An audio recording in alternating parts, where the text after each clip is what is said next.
చాలా విషయాల్లో మనకు దిశానిర్దేశం చేసిన ఆర్ విద్యాసాగర్ గారు గుర్తొస్తూ ఉన్నారు. ఆ రోజు నీళ్లు నిజాలు అనే పుస్తకం వారు రాయడం, ఈ సాగునీటి రంగంలో దశాబ్దాలుగా తెలంగాణకు జరిగిన అన్యాయం గురించి వారు సవివరంగా అటు కాంగ్రెస్ ఉన్నప్పుడు కానీ ఇటు బీజేపీ ఉన్నప్పుడు కానీ కేంద్రంలో ఎన్ని రకాల అన్యాయం చేసింది అని వారు పదే పదే చెప్పేటోళ్ళు. అట్లాగే తెలంగాణ ఉద్యమానికే మీకు తెలుసు శీర్షిక ట్యాగ్ లైను నీళ్లు నిధులు నియామకాలు. అందుకే 10 సంవత్సరాల కేసీఆర్ గారి పరిపాలనలో ఈ 3 రంగాల్లో సంపూర్ణమైన న్యాయం కేసీఆర్ గారి ప్రభుత్వం చేసింది. నీళ్ల విషయంలో ఇటు గోదావరిలో అటు కృష్ణలో ప్రతి నీటి బొట్టును వడిసిపట్టి ఒక్క చుక్క నీటిని వదలకుండా కాళేశ్వరం లాంటి ప్రాజెక్టు కాలంతో పోటీపడుతూ కట్టినా, అట్లాగే పాలమూరు రంగారెడ్డి ఎత్తిపోతల పథకాన్ని దాదాపు 90% పూర్తి చేసిన, సీతారామ ప్రాజెక్టుని కూడా 90% పూర్తి చేసి కృష్ణలో గోదావరిలో సంపూర్ణంగా ఒక్కొక్క నీటి బొట్టును వడిసిపట్టి తెలంగాణ రైతాంగానికి తెలంగాణ ప్రజల ప్రయోజనాల కోసం నిరంతరం పనిచేసింది కేసీఆర్ ప్రభుత్వం. కానీ ఈరోజు నీళ్లు నిధులు నియామకాలు అనే ట్యాగ్ లైన్ ఎక్కడో పోయింది. ఇవాళ ఏం జరుగుతుంది రాష్ట్రంలో అంటే నిందలు, దందాలు, చందాలు. బీఆర్ఎస్ మీద నిందలు, బిల్డర్లతో కాంట్రాక్టర్లతో దందాలు, రాహుల్ గాంధీకి చందాలు. ఇది ఇవాళ ఈ కాంగ్రెస్ ప్రభుత్వం చేస్తున్న పని. సిగ్గు లేకుండా ఇవాళ నిస్సిగ్గుగా రాష్ట్ర ముఖ్యమంత్రి కానీ అదేవిధంగా భారతీయ జనతా పార్టీ కానీ నీళ్ల విషయంలో చేస్తున్న దుష్ప్రచారాన్ని తిప్పికొట్టడానికే ఈరోజు హరీష్ రావు గారు మీ అందరికీ వివరంగా సమాచారం ఇస్తారు. అందులో ముఖ్యంగా మిత్రులు నేను గమనించాలని కోరుతున్నది ఒకటే. మార్బీ అనే ఒక గుజరాత్లో ఒక ప్రాంతంలో ఒక పెద్ద బ్రిడ్జ్ కూలిపోయి 140 మంది చచ్చిపోయినా ఏ ఎన్డీఎస్ఏ బోదు, ఎవడు బోడు, ఏ ఏజెన్సీ బోదు, 140 మంది చావులకు ఫలానావాడు బాధ్యుడు అని ఒక బాధ్యతాయుతమైన ఏ ఏజెన్సీ మాట్లాడదు, కేంద్ర ప్రభుత్వం మాట్లాడదు, గుజరాత్ ప్రభుత్వం మాట్లాడదు. బీహార్లో 4 రోజులకు ఒకసారి ఒక్కొక్క బ్రిడ్జ్ కూలుతున్నా అడిగే నాతుడు లేడు. అదే తెలంగాణలో ఇక్కడ కాంగ్రెస్ ప్రభుత్వం ఉన్నప్పటికీ సుంకిశాల రిటైనింగ్ వాల్ కూలిపోయి 100 కోట్లు నష్టమైన ఎన్డీఎస్ఏ రాదు, ఎవడు రాడు.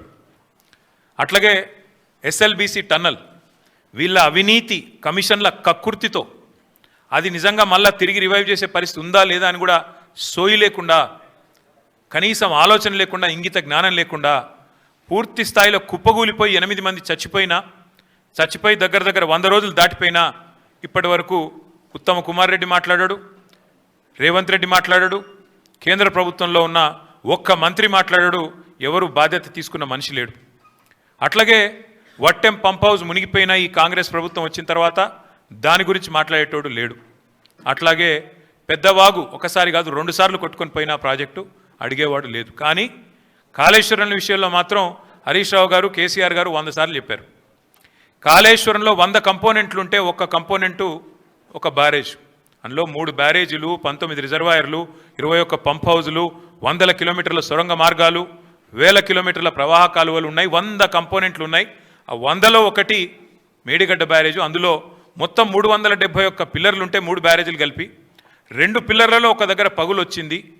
దాన్ని పట్టుకొని దున్నపోతూ ఈనింది అని కాంగ్రెస్ వాడంటే దుడ్డెను కట్టేయమని బీజేపీ వాడు 2 రోజుల్లో ఎన్డీఎస్ఏ రిపోర్ట్ అని వడ్డించి ఎన్డీఏ రిపోర్టు బీజేపీ ఆఫీస్లో తయారు చేసి ప్రజల్ని భ్రమింపజేసే ప్రయత్నం చేసినారు. దానికి తిరుగులేని విధంగా ఎల్ఎన్టీ అనే సంస్థ ఏ సంస్థనైతే పార్లమెంట్ భవనం కట్టిందో, ఏ సంస్థనైతే కాంగ్రెస్ పార్టీ కేంద్ర కార్యాలయం కట్టిందో ఆ సంస్థ మొన్ననే స్పష్టంగా చెప్పింది, ఈ నివేదికను మేము తిరస్కరిస్తున్నాం, ఎన్డీఎస్ఏ రిపోర్టు ఇది చెత్తబుట్టలో పడేయడానికి తప్ప ఎందుకు పనికిరాని రిపోర్ట్ అని చెప్పినారు.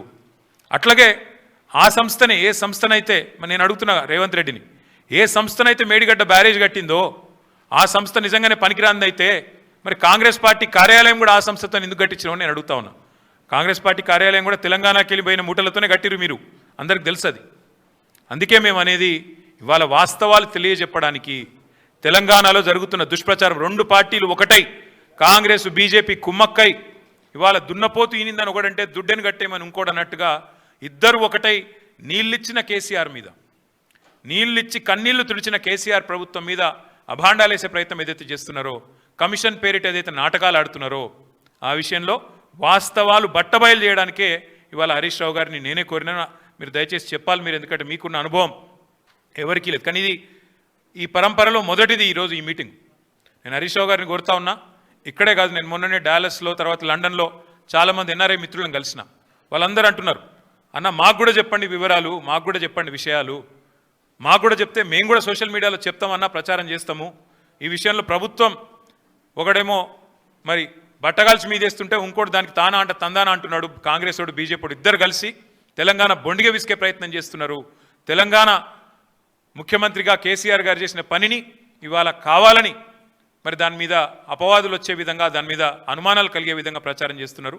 వాస్తవాలు చెప్పండి, మాకు కూడా జూమ్ మీటింగ్లు పెట్టండి అని వారు కోరితే హరీష్ రావు గారిని కోరినాను. అటు ఎన్ఆర్ఐ మిత్రులు కానీ ఇక్కడ ఉండే ఇంకా ఎవరైనా మిత్రులు కూడా మేము కూడా తెలుసుకోవాలనుకుంటున్నామంటే వారికి కూడా ఇంకా కావాలంటే జిల్లాల దాకా కూడా పోతాం. ప్రతి చోట కూడా ఖచ్చితంగా ఈ విషయంలో నిజాలు చెప్తూనే పోతాం. చివరిగా రెండే మాటలు నేను చెప్పేది. ఒకటి, మేము ఇది మొదటి ప్రయత్నం కాదు. మేము ఆల్రెడీ ఒక పెద్ద బృందం అందరం కలిసి మేడిగడ్డ పోయినాం. అది పోయి కూడా దాదాపు మీ అందరూ వచ్చినారు, మీడియా మిత్రులు కూడా వచ్చారు. మా ఎంబడా రోజు 9 నెలలు అయినట్టుంది. వెంటనే రిపేర్ చేయాలి, నీళ్ళు ఇవ్వాలి, ఇచ్చే అవకాశం ఉండగా కూడా ఇస్తలేరు అని చెప్పి ఎన్డీఎస్ఏ యాక్ట్ కూడా చూపెట్టినాం. యాక్ట్లో కూడా క్లియర్గా రాసుంది, ఓనర్ ఎవరైతే ఉంటారో వాళ్ళు వెంటనే రిపేర్ చేయాలని. కానీ అది కూడా ఇప్పటివరకు ప్రభుత్వం పట్టించుకోవట్లేదు, రైతుల పొలాలు ఎండబెడుతున్నది. ఆ విషయంలో కూడా ప్రభుత్వం తన వైఖరి చెప్పాలి. రెండవది, హరీష్ రావు గారు మొన్ననే ప్రెస్ మీట్ పెట్టి వివరంగా చెప్పారు.